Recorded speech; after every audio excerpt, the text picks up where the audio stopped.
Hello, everyone, and welcome to Barca News. It's December 2nd, 2022, and Barcelona are currently tracking several young players that they would like to sign. Also, we now know what Xavi would like from Sergio Busquets if he stays at the club one more season, and it seems that Xavi wants Ilkay Gundogan to replace Sergio Busquets in the case the Spaniard does decide to leave the club at the end of the season. We have a lot to discuss, so let's begin. Hello, everyone, and welcome to the channel. My name is Mo, and I'm still outside the country. Therefore, I'm away from my computer and all my equipment.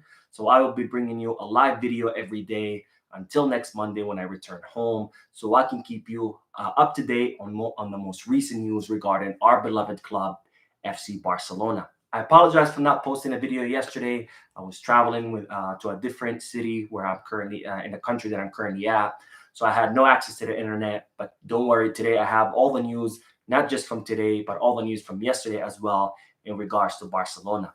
Now we'll start with the World Cup because one more Barcelona player has qualified to the round of 16, and that's of course Abde, who is on loan with Osasuna, and he managed to qualify with Morocco after defeating Canada 2-0. Now, eight more Barcelona players qualified yesterday as well, all of them being the Spaniards, which are Eric Garcia, Jordi Alba, Alejandro Valde, Sergio Busquets, Gavi, Pedri, Ansu Fati, and Ferran Torres. Even though Spain did lose 2-1 against Japan, they're still able to qualify to the round of 16. Now, the fact that Japan defeated Spain, which was a huge surprise for many, it meant that one Barcelona player did end up getting eliminated from Barcelona, and that player is Ter Stegen after Germany was eliminated despite them defeating Costa Rica 4-2.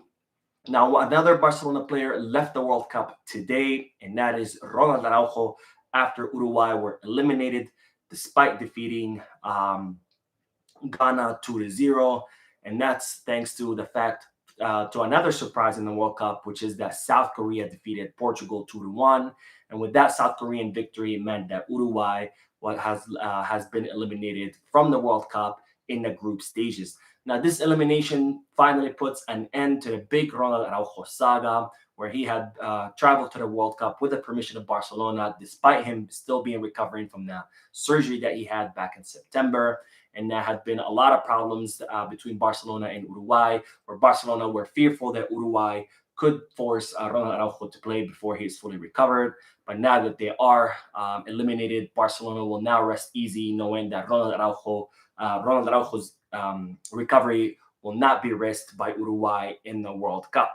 Now, another Barcelona player has qualified to the round of 16, and that player is Rafinha. Even though Brazil did lose against Cameroon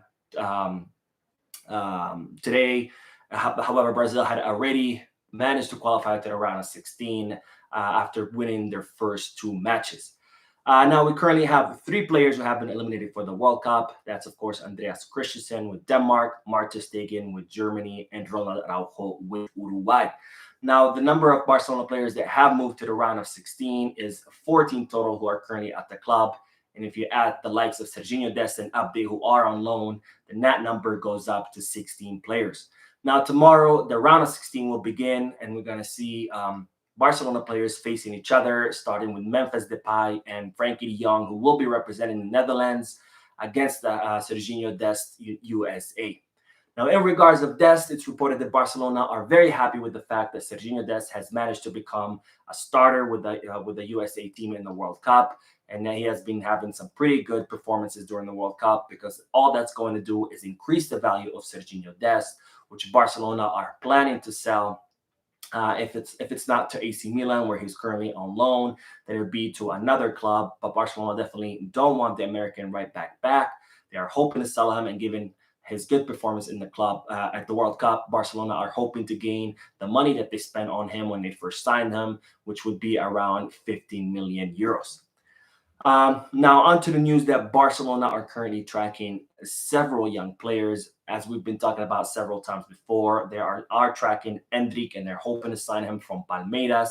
But Endrick is not the only Brazilian player that Barcelona are tracking. They're also tracking two other young Brazilian players. Now, in regards to Endrick, we've talked about this a lot. He's 16 years old. His striker currently at Palmeiras. All of Europe wants to sign him, and Palmeiras are hoping to make around 60 to 80 million euros off the young star. And however, these are only early reports. Palmeiras have not made this official, but it's reported that once Palmeiras makes this figure official, then most likely the Barcelona will withdraw from the race because that's too high of a price for a player, and Barcelona simply cannot afford that. Now, there still remains two more Brazilian players that Barcelona are tracking. The second one is Estevao.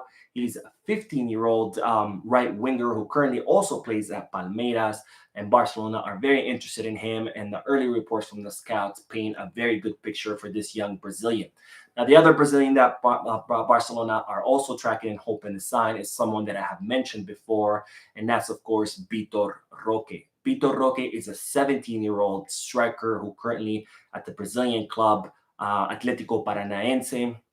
He will be 18 in February, which means he will be ready to make a move to Europe for in the summer market. Because as I've discussed before, in order to make a move from Brazil to Europe, you have to be 18. That's why Endrick will not be able to make a move to Europe until 2024 when he turns 18. But in the case of Vitor Roque, he will be 18 in February. So that means he will be ready to make the jump to Europe this summer transfer market. And it's reported that his price is around 11 million euros, which is a lot more affordable for Barcelona than the 60 to 80 million euros that Palmeiras are asking for Endrick. Now, other young players that Barcelona are tracking are one of them is Javi Guerra. Javi Guerra is currently 19 years old. He's a midfielder at Valencia. He has a very great understanding of how to play possession ball, which is to the likes of Barcelona, of course. Javi Guerra is considered a rising star in the Spanish league, and his contract will be up with Valencia in the summer of 2023. And he hasn't renewed his contract yet. So Barcelona are looking at this young guy as a very good free agent option because, as I've reported before, Barcelona are having some economics financial difficulties with La Liga. Even though they are currently under the 1-1 rule, they will go back to the 1-4 rule next summer. So Barcelona are not preferring to sign either very low-cost players or free agent, which Javi Guerra is. Now, Javi Guerra, there are other clubs interested in Javi Guerra, specifically Real Madrid, and it's reported that Real Madrid will fight Barcelona tooth and nail for the signing of this young player.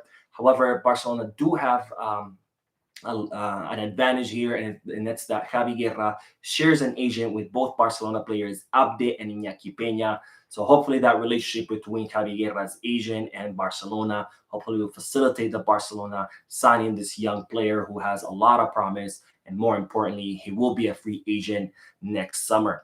Now, another player that Barcelona are tracking is Mohamed Kudus. Now, Mohamed Kudus is a Ghanaian player. He's 22 years old. He is a forward that's currently playing in the World Cup. And after he scored a brace against Korea, he has caught the attention of many clubs, including Barcelona.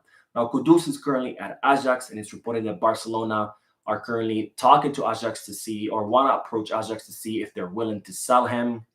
And they have also sent scouts to monitor the progression of the player in the World Cup. But there's also other clubs who are interested in signing him. He had initially been linked with Liverpool. However, Real Madrid have entered the race, and they're also interested in signing this player. However, it's reported that given his good performance at Ajax and his great performance at the World Cup, that his price will go up, and it's most likely that will be prohibitive for Barcelona. So it's not likely that Barcelona will be able to sign Kudus, but there are a lot of good reports from Barcelona scouts, and it seems that Jordi Cruyff is a big fan of Kudus. And the good thing is that Jordi Cruyff does have a very good relationship with Ajax, so maybe that might help. But at the end of the day, it looks like Ajax are looking to make a big sale of this young player. So it's most likely that it's going to be very difficult for Barcelona to sign him. Now, on to the news that we now know what Xavi will require from Sergio Busquets if he decides to extend his contract for one more season. Now, as you already know, Busquets' contract will expire in the summer of 2023. And as I reported in these previous videos, Xavi wants to convince Busquets to stay at least for one more season. But it's reported that Busquets is more inclined to go to the MLS more specifically to Inter Miami. But Busquets has said that he won't make a final decision until February. Now we now know what Xavi will want from Sergio Busquets in case he does end up staying an extra season. And it seems that Xavi will demand from Busquets, first of all, to reduce his salary because he is one of the highest paid players on the squad, and Barcelona need to reduce their wage bill. Also, they would want to renegotiate with Sergio Busquets all the money that Barcelona owe him. And Xavi would also want Sergio Busquets to take a secondary role on the team. However, he does want him to remain a captain so he can continue inspiring and leading the younger generation of players. And finally, Xavi would want Sergio Busquets to be the mentor of whoever takes his position in that pivot position. So Sergio Busquets would be more of a rotational player. However, he would be there more importantly to guide the young midfielders, to guide whoever's going to replace him, so he can pass on all that knowledge and experience that he has, which made him one of the best pivots in the history of Barcelona and one of the best pivots in the history of football in total. Now, if Sergio Busquets does end up deciding to leave at the end of the season, it's reported that Xavi wants Ilkay Gundogan to take his place. Now, I talked about this in a previous video where I've said that Xavi really likes Ilkay Gundogan and he wants him to replace Sergio Busquets. However, the sporting committee likes more Ruben Neves, the Wolverhampton midfielder. But it seems that Xavi has put his foot down and he said that if Subimendi can't come to Barcelona, Subimendi is, of course, Xavi's favorite player to replace Sergio Busquets. He's currently at Real Sociedad, but Real Sociedad have placed a 60 million euro release clause on him, which Barcelona are not willing to pay. So Xavi has said, if I can't get Subimendi, then I want Ilkay Gundogan. He doesn't want Ruben Neves. He wants the Manchester City's midfielder, whose contract will expire in the summer of 2023, so who will be a free agent. However, I'm not a big fan of this idea because Ilkay Gundogan is, after all, 32 years old. He's also nursed a lot of injuries as of late. And if we sign someone who's already 32, that means we're going to be in the same exact position next season or the season after, where we're going to need another new pivot to come to replace Ilkay Gundogan, who will be, way past his prime in another season or two. Now, finally, I will. And before I end this video, I just remembered Barcelona are hoping to hear a final decision from Gundogan pretty soon because even though Ilkay Gundogan's contract is up with Manchester City, he has yet to make a decision whether he's going to renew or not with the Premier League club. And now that Germany has been eliminated, it's most likely that Ilkay Gundogan will most likely make an announcement pretty soon, announcing whether he's going to renew with the Premier League club or whether he's going to be going somewhere else. Now, we will end today's video with two brief updates. The first one is that after reports came out that Inter Milan are very interested in signing Franck Kessie, which I reported about in a previous video. Kessie's agent has come out and completely denied those reports and said that there is no interest on behalf of the player of leaving Barcelona in the winter transfer market. And the second update is that Barcelona have opened their first official Barca store in the city of Madrid. So that is it for today. I hope you enjoyed the video. If you did, please give me a like. Also, I would like to hear all your thoughts and opinions about all the news I share with you. So please drop a comment down below. And finally, I would like to invite all of you to please subscribe to the channel so you can stay current on all the latest news in regards to our beloved club, FC Barcelona. Thank you for watching. I will see you in the next video. And as always, peace, Barca.